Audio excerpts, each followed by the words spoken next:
नमस्कार, आप देख रहे योर मनी और आपके साथ मैं हूं विपिन भट्ट। हम एक बार फिर से लेकर हाजिर हैं आपका ये मनपसंद शो, आपकी कमाई बढ़ाने वाला पर्सनल फाइनेंस का हमारा एक खास शो, जहां पर हम आपको बताते हैं कि कैसे बचत करनी है, फिर उस बचत को कैसे बड़ा बनाना है और आप कैसे इस बचत से अपने जीवन के लक्ष्यों को पूरा कर सकते हैं।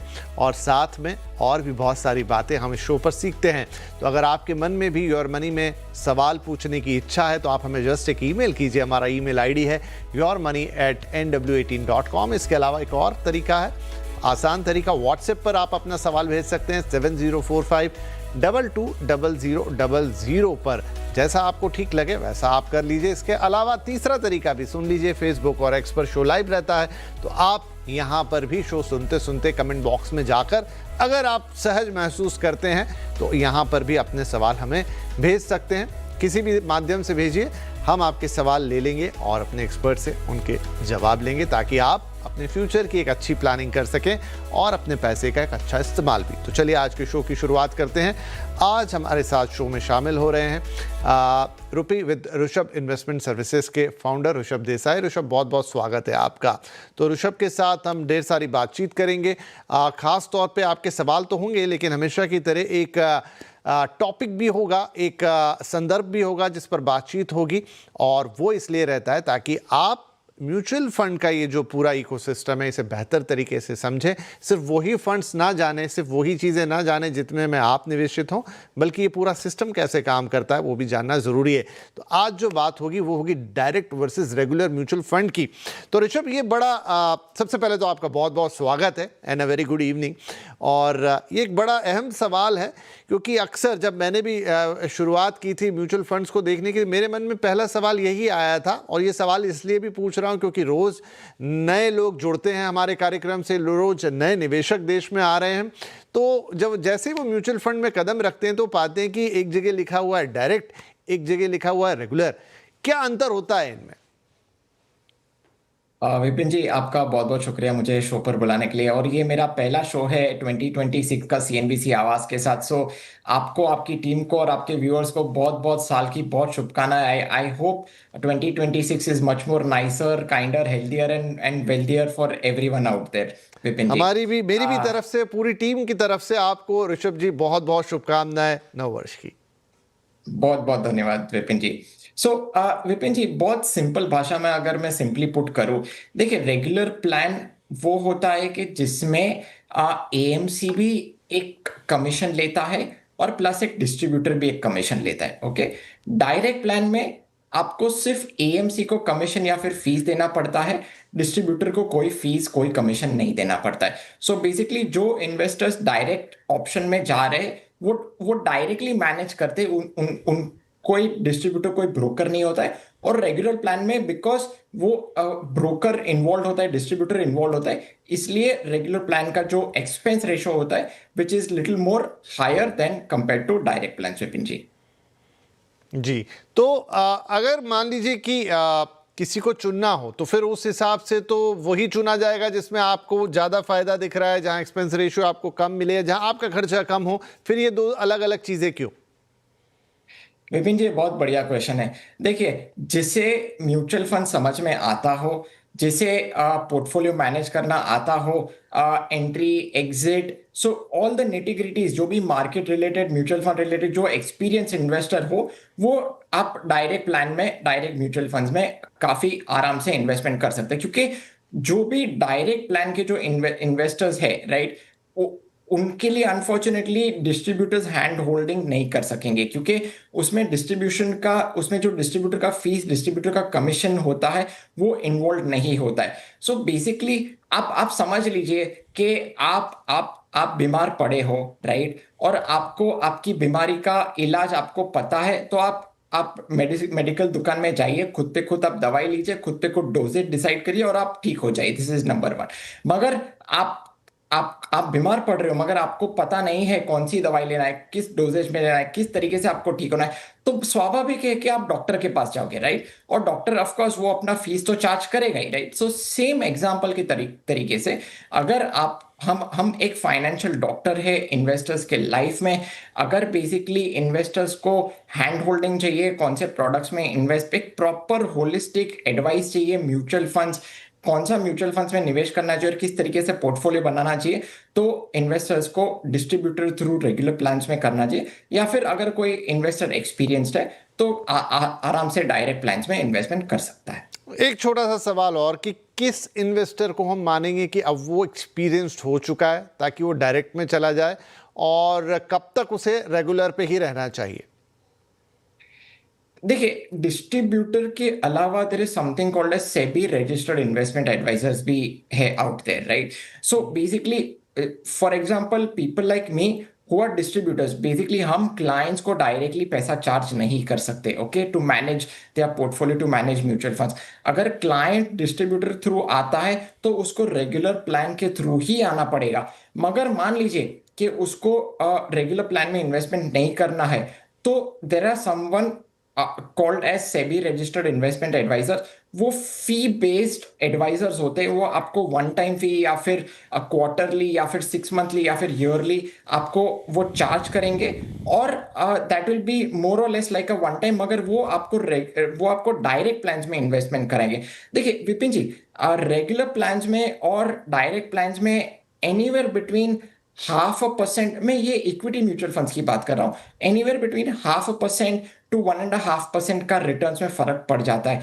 ऑफ कोर्स देखिए, लॉन्ग टर्म अगर आप कंपाउंडिंग आप करने को जाए तो 1%, 1.5% शायद से एक डिफरेंस क्रिएट कर सकता है। मान लीजिए कि कोई 10 साल, 15 साल, 20 साल के लिए निवेश का टाइम होराइजन हो, और 1.5% कंपाउंडिंग रिटर्न्स ओवर 15-20 ईयर्स एक बहुत बड़ा अमाउंट हो जाता है, right? I don't deny that. मगर देखिए, जो भी इन्वेस्टर्स, क्योंकि मार्केट इतना वॉलेटाइल है, इतना सिक्लिकल है, और प्लस मार्केट के साइकिल्स भी काफी कम हो चुके हैं, सो मेरे हिसाब से जिन्हें किस तरीके से म्यूचुअल फंड का पोर्टफोलियो क्रिएट करना, अपना गोल, अपना रिस्क एपेटाइट, अपना टाइम होराइजन, अपना एसेट एलोकेशन समझ में आता हो, और किस तरीके से अपना पोर्टफोलियो क्रिएट करना आता हो, कौन से फंड्स में निवेश करना चाहिए, और मोस्ट इंपॉर्टेंटली कि एंट्री और एग्जिट कब करना चाहिए, ये सब चीज समझ में आता हो तो आपको डायरेक्ट करना चाहिए। वरना मैं चाहूंगा कि रेगुलर प्लान में करेंगे तो it will be much more easier for the investors out there. चलिए, तो आई थिंक कि अब तो एक सवाल जो मेरे मन में था ऑलरेडी ऋषभ जी ने उसका जवाब दे ही दिया इस सवाल के अंदर, कि कितना डिफरेंस आ जाता होगा अगर हम एंड ऑफ द डे देखें कि भाई मैं 10 साल तक निवेशित रहा और तब मैंने अपने पैसे निकाले और मुझे याद आया कि भाई इससे बेटर तो मैं डायरेक्ट जाता रेगुलर की जगह, लेकिन उन्होंने वो भी बता दिया और उसके क्या प्लस माइनस हो सकते हैं, क्यों किसी को डायरेक्ट में जाना है और क्यों किसी को रेगुलर प्लान लेना है। I think now it's clear. Thank you sir इसे इतनी अच्छी तरह से समझाने के लिए। और अब हम पिटारे को खोल देते हैं, यानी कि हमारे दर्शकों के सवाल जवाब लेना शुरू करते हैं। पहले कॉलर हैं गौतम साहब, जो कि नोएडा से हमें कॉल कर रहे हैं। गौतम जी, बहुत बहुत स्वागत है आपका। Good evening. क्या सवाल लेंगे? Good evening. बताएं सर, अपना सवाल बताएं। मैंने सवाल भेजा हुआ है, मैं फिर भी दोबारा बता देता हूँ। अभी मेरी 6 फंड्स में SIP चल रही है, मतलब कंबाइंड है, हस्बैंड एंड वाइफ की दोनों की। निपुण India, Kotak multi cap fund, quant flexi cap fund 20,000 each, और SBI Contra, Motilal Oswal large cap and mid cap, and Motilal Oswal mid cap 150 index fund 50,000, और कंबाइंड वैल्यू अभी 60 लाख है पोर्टफोलियो की, और 11 lakh rupees, around 11 to 12 lakh rupees gold ETF और सिल्वर ETF में है। तो क्वेश्चन ये जी तो कि अभी मेरे पास फर्दर फंड्स है इन फ्यूचर 15 लाख रुपीस जो मैं इन्वेस्ट कर सकता हूँ, और SIP को इंक्रीज भी कर सकता हूँ 30,000 in coming month per month. तो किसी फंड से निकलना है मुझे या नया फंड ऐड करना है जो नया पैसा लगाना है, इस पे आंसर चाहिए। ज़रूर ज़रूर, और मैं आपका लक्ष्य भी बता देता हूं। तो बढ़िया है, 15 लाख रुपए तो अभी आपके पास हैं जो आप इन्वेस्ट करना चाहते हैं। हर महीने 30,000 रुपए की SIP और बढ़ा सकते हैं, ये और अच्छी बात है। लेकिन लक्ष्य क्या है लक्ष्य 20 साल में 20 करोड़ रुपए जमा करने हैं। बच्चों की पढ़ाई, रिटायरमेंट इत्यादि के लिए एक लमसम अमाउंट आपने सोच रखा है। एक तो डिवीजन नहीं किया, बट एक मोटी रकम आपने पकड़ ली कि 20 साल में मुझे 20 करोड़ रुपए चाहिए। राइट, तो यहाँ पे ऋषभ जी क्या सलाह देंगे इन्हें, क्योंकि अपने एक पोर्टफोलियो का वो भी चाहते हैं, मूल्यांकन भी चाहते हैं कि कैसा है, कुछ जोड़ घटाव इसमें करना है क्या, और साथ ही क्या इस मौजूदा निवेश के साथ प्लस जो ये बड़ा 15 लाख अलग से इनके पास है और 30,000 का जो इंक्रीमेंट ये करना चाहते हैं, उन सबको जोड़ लें, मिला लें, तो क्या 20 साल में 20 करोड़ बन जाएंगे? विपिन जी, पहले तो कैलकुलेशंस पे ही आ जाते हैं। देखिए, मैं अज्यूम कर रहा हूँ 12% compounding returns in equity for the next 20 years. जो उनका करंट पोर्टफोलियो वैल्यू है 60 लाख रुपया, 60 लाख रुपीस जो उन्होंने मेंशन किया हुआ है, प्लस उनकी जो करीबन 1,05,000 की जो मंथली एसआईपी चल रहा है, वो करीब करीबन इजीली 20 करोड़ 72 लैक्स वो अचीव कर पा रहे हैं मेरे हिसाब से। सो अपना गोल वो काफी अच्छी तरह से कंफर्टेबली वो अचीव कर पा रहे हैं। देखिए, अगर वो इंक्रीज करेंगे टू 30,000, सो अराउंड 1,35,000 उनका एसआईपी आ जाएगा, प्लस 15 लैक्स का लमसम आ जाएगा, तो मेरे हिसाब से बहुत ही कंफर्टेबली पोस्ट टैक्स रिटर्न्स भी अचीव कर पाएंगे, और पोस्ट टैक्स 20 करोड़ का भी जो फिगर है वो काफी कंफर्टेबली अचीव हो जाएगा। This is number 1। नंबर 2, मेरे हिसाब से this is the right time to put in more money in India, क्योंकि हम करंटली एक टाइम करेक्शन में चल रहे हैं। ऑल्दो हमने देखा है कि निफ्टी 50 ने एक marginal all time high touch किया है, but still we are in a very good time correction. Valuations भी काफी रीजनेबल चल रहे हैं मार्केट में, तो वो एडिशनल लमसम भी काफी कंफर्टेबली इन्वेस्टमेंट कर पाएंगे। अभी मैं उनके पोर्टफोलियो पे आ जाता हूँ विपिन जी। देखिए, पोर्टफोलियो थोड़ा सा सिंपल रखे, सेक्टोरियल और थीमेटिक फंड्स को अवॉइड करें, गोल्ड और सिल्वर ईटीएफ को भी फिलहाल अवॉइड करें। गोल्ड और सिल्वर तो has shot of the roof, ये 2025 में तो 160-170% रिटर्न्स दे चुका है। सो मैं चाहूंगा कि गोल्ड एंड सिल्वर में फिलहाल एडिशनल पैसा ना डाले, एसआईपी मेथोडोलॉजी गोल्ड और सिल्वर में ना करे। अगर गोल्ड एंड सिल्वर में इन्वेस्टमेंट करना है तो लमसम मेथड से ही आगे बढ़े, मगर buy on dips strategy follow करे तो बहुत अच्छी तरह से रिटर्न्स बन पाएंगे। अभी मेरा रिकमेंडेड पोर्टफोलियो इस तरीके से बनते नजर आ रहा है विपिन जी। नंबर 1, पराग पर एक फ्लेक्सी कैप फंड, जो कि उनका जो एग्जिस्टिंग फंड है उसी वही फंड उठा रहा हूं, उसी में इन्वेस्टमेंट करे। Number 2, SBI contra fund, again it's an existing fund Vipin ji. Number 3, Motilal Oswal large and mid cap fund. Number 4, Edelweiss mid cap fund, ये एक नया फंड में इंट्रोड्यूस करने जा रहा हूं मैं। और number 5, Invesco India small cap fund. So ये 5 फंड में इन्वेस्टमेंट करें, 20% एलोकेशन ईच करें। इसमें ग्रोथ और वैल्यू का भी अच्छे से आपको डाइवर्सिफिकेशन मिल रहा है, और डिफरेंट मार्केट कैपिटलाइजेशन, मतलब large cap, mid cap, small cap का भी आपको अच्छे से डाइवर्सिफिकेशन मिल रहा है। सो ये well balance portfolio for the next 20 years Vipin ji. चलिए, तो गौतम साहब सब कुछ बढ़िया ही है, और उसमें जो थोड़ा बहुत अल्ट्रेशन या चेंजेस करने हैं वो आपको बता दिए यहाँ पर ऋषभ भाई ने। बाकी तो आप अपने लक्ष्य को पूरा कर ही रहे हैं, तो ऑल द बेस्ट। आप इसी तरीके से अपने फाइनेंशियल गोल्स के प्रति एक निवेशित रहें, डिसिप्लिन रहें, और अंत में अपने लक्ष्य की प्राप्ति करें। बहुत बहुत शुभकामनाएं आपको। चलिए आगे बढ़ जाते हैं। हमारे अगले कॉलर हैं मिस्टर विजय पिंपरकर, और आप हमें कॉल कर रहे हैं नवी मुंबई से। विजय साहब, बहुत स्वागत है आपका।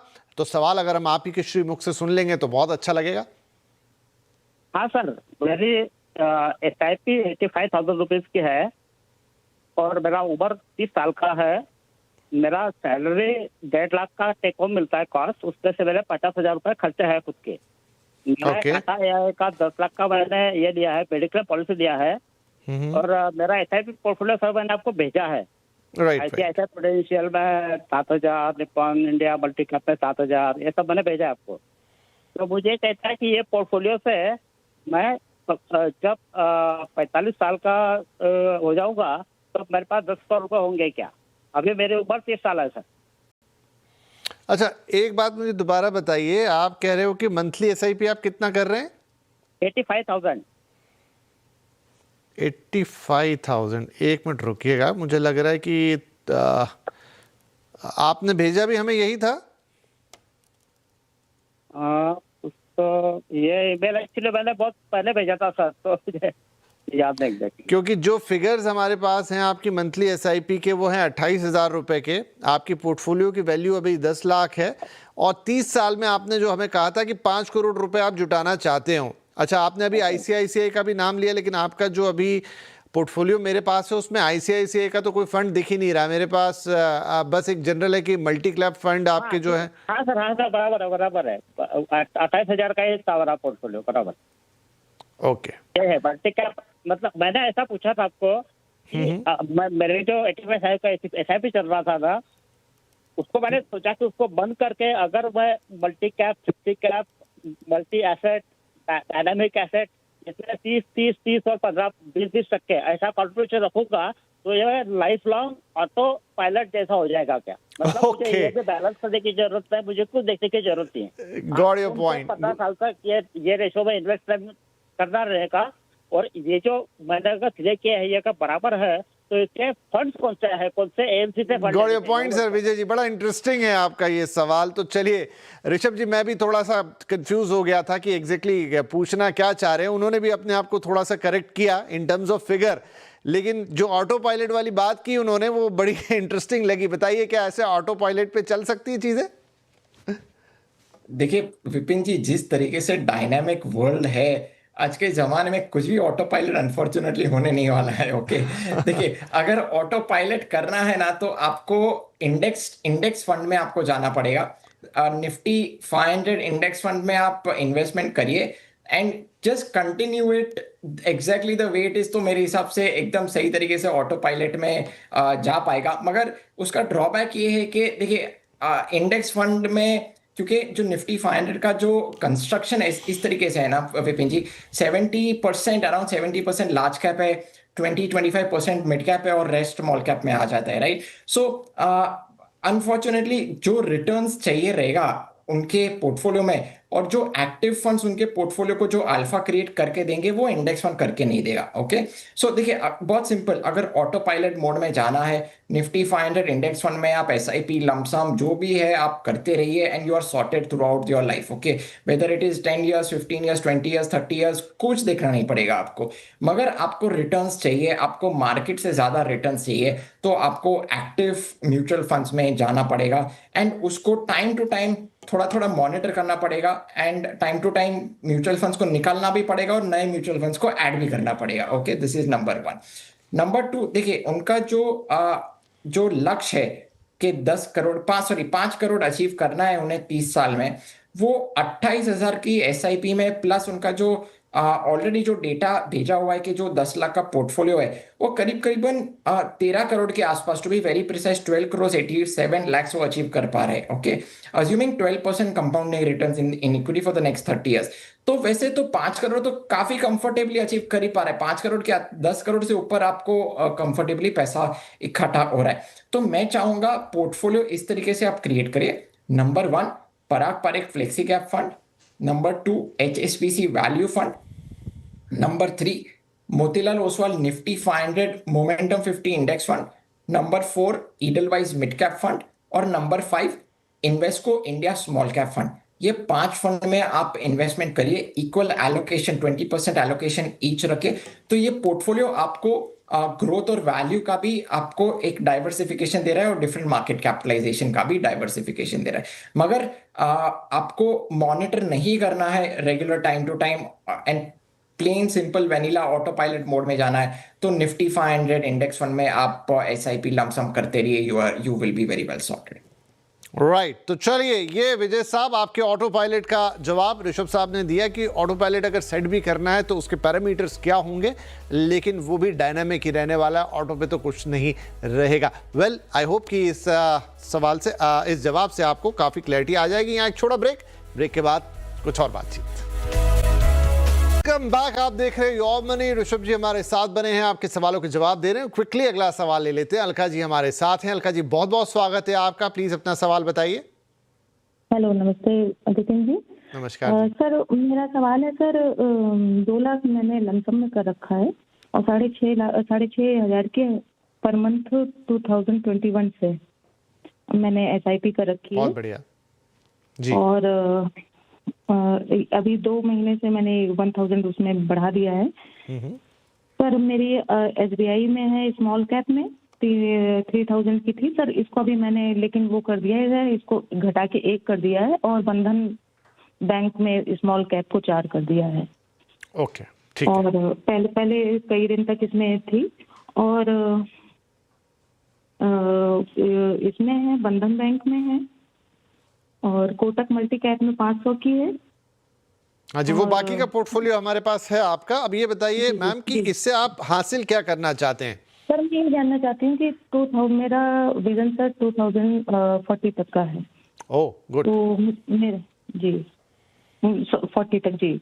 तो आप 2040 तक यानी कि तकरीबन 15 साल बाद तक यहाँ पर 2 करोड़ रुपए का आपने लक्ष्य रखा है इस निवेश के साथ, राइट? जी सर, तो इसमें मुझे क्या और करना होगा ये? जी बिल्कुल बिल्कुल। अभी ऋषभ जी से पूछ लेते हैं। तो ऋषभ सर, इनका एक लमसम इन्वेस्टमेंट है, उसके अलावा मंथली SIP इन्होंने बताया, थोड़ा रिजिक भी उसमें किया है। अब अगले 15 सालों में ये अभी के इस निवेश के साथ 2 करोड़ रुपए जमा करना चाहती हैं अलका जी।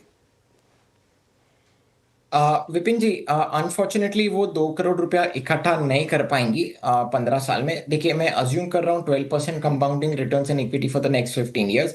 जो उनकी 6,500 की SIP चल रहा है, प्लस करीबन 8 लाख का जो पोर्टफोलियो है, वो करीबन 75 लाख 76 लाख वो इकट्ठा कर पाएंगे। 2 करोड़ अनफॉर्चुनेटली इकट्ठा नहीं कर पाएंगे। अगर उन्हें 15 साल में 2 करोड़ इकट्ठा करना है तो 25 to 30% का एनुअल SIP टॉपअप करना पड़ेगा, तो ही वो कंफर्टेबली 2 करोड़ अचीव कर पाएंगे। This is number 1।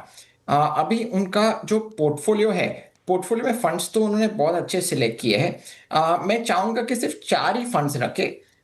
SBI Contra fund जैसा है वैसा ही रखे, Motilal Oswal mid cap fund जैसा है वैसा ही रखे, बंधन स्मॉल कैप फंड अगेन जैसा है वैसा ही रखे, और एक और फंड इंट्रोड्यूस कर ले, पराग पारेख का flexi cap fund. That's about it. ये 4 फंड में इक्वली एलोकेट करिए, 25% एलोकेशन ईच। तो मेरे हिसाब से वेल डाइवर्सिफाइड और वेल बैलेंस पोर्टफोलियो बनते नजर आ रहा है विपिन जी। राइट। तो ऋषभ जी, आपने कहा कि 25 से 30% का, तो 6,500 क्योंकि एक छोटी रकम है, तो उसका 25 से 30% आप समझ लीजिए 1800 से 2200-2300 रुपए के बीच बनेगा। इतना अगर इन्होंने जोड़ दिया, हर साल टॉपअप कर दिया, तो क्या ये हो जाएंगे इनके 2 करोड़ रुपए? एब्सोल्युटली विपिन जी। देखिए, ब्यूटी ऑफ कंपाउंडिंग यही है कि बूंद बूंद से सागर बनता है, राइट? आपको अर्ली स्टेजेस, क्योंकि उनका टाइम होराइजन भी काफी लंबा है विपिन जी, सो यूजुअली कंपाउंडिंग इस तरीके से वर्क करता है। आपको शुरू के 5 साल 7 साल 8 साल में नजर नहीं आएगा, मगर जैसा आपका पोर्टफोलियो 10 ईयर्स हिट करेगा, इट विल बी, आप जिस तरीके से पैसा कंपाउंड होगा 10 साल के बाद, आप इमेजिन भी नहीं कर पाएंगे। तो बेसिकली वो एक बैम्बू ट्री की तरह बेसिकली ग्रो करता है, राइट? सो अर्ली स्टेजेस में इतना दिखेगा नहीं, मगर जैसा ही 8 ईयर्स 10 ईयर्स जैसा हिट होगा, वैसा ही कंपाउंडिंग बहुत अग्रेसिवली वर्क करेगा। सो 25-30% एनुअल SIP टॉपअप करेंगे तो कंफर्टेबली 2 करोड़ अचीव कर पाएंगे विपिन जी। जी हो जाएगा, बहुत आसानी से हो जाएगा। मेरे ख्याल से 6,500 रुपये आप दे रही हैं, अगर उसमें और 2200-2500 रुपये ऐड करना है, साल भर में टॉपअप आपको करना है हर साल के लिए आगे चलते हुए, तो शायद इतना मुश्किल ना हो, तो आपके 2 करोड़ रुपए जमा हो जाएंगे। निश्चिंत रहिए, और आप अच्छा कर रही हैं अभी तक जितना आपने किया है, तो बस इतना और एफर्ट लीजिए तो आप अपना लक्ष्य पा लेंगी, राइट? और अब वक्त है ऋषभ जी से उनके टॉप 4 फंड्स पूछने का। ऋषभ सर। विपिन जी, मेरे टॉप 4 फंड्स है Parag Parikh flexi cap fund, number 2 Invesco India focus fund, number 3 HSBC value fund, और number 4 Motilal Oswal Nifty 500 momentum 50 index fund. चलिए, तो ये ऋषभ जी के 4 फंड्स हैं, और आई थिंक दर्शकों ने नोट कर लिए होंगे। Parag Parikh flexi cap, Invesco India focus fund, HSBC value fund, और मोतीलाल ओसवाल का निफ्टी 500 मोमेंटम 50 इंडेक्स, राइट? और इसी के साथ वक्त हो गया है आपसे इजाज़त लेने का। जाने से पहले ऋषभ जी, आपका बहुत बहुत धन्यवाद। आपने वक्त निकाला, हमारे दर्शकों के सवालों के जवाब दिए, और इनफैक्ट शुरू में वो ज्ञान भी काफ़ी काम आएगा समझने के लिए कि डायरेक्ट प्लान और रेगुलर प्लान्स क्या होते हैं। तो सभी दर्शकों से भी आप इजाज़त लेते हैं, और जैसे ऋषभ जी ने कहा कि वो पहली बार शो पे आए थे, मेरी भी आपसे मुलाकात पहली बार ही हो रही है नए साल में, तो बहुत बहुत शुभकामनाएं सभी दर्शकों को नए साल की, और आप ढेर सारी SIPs करें और बहुत अच्छा रिटर्न कमाएं। इन्हीं शुभकामनाओं के साथ नमस्कार।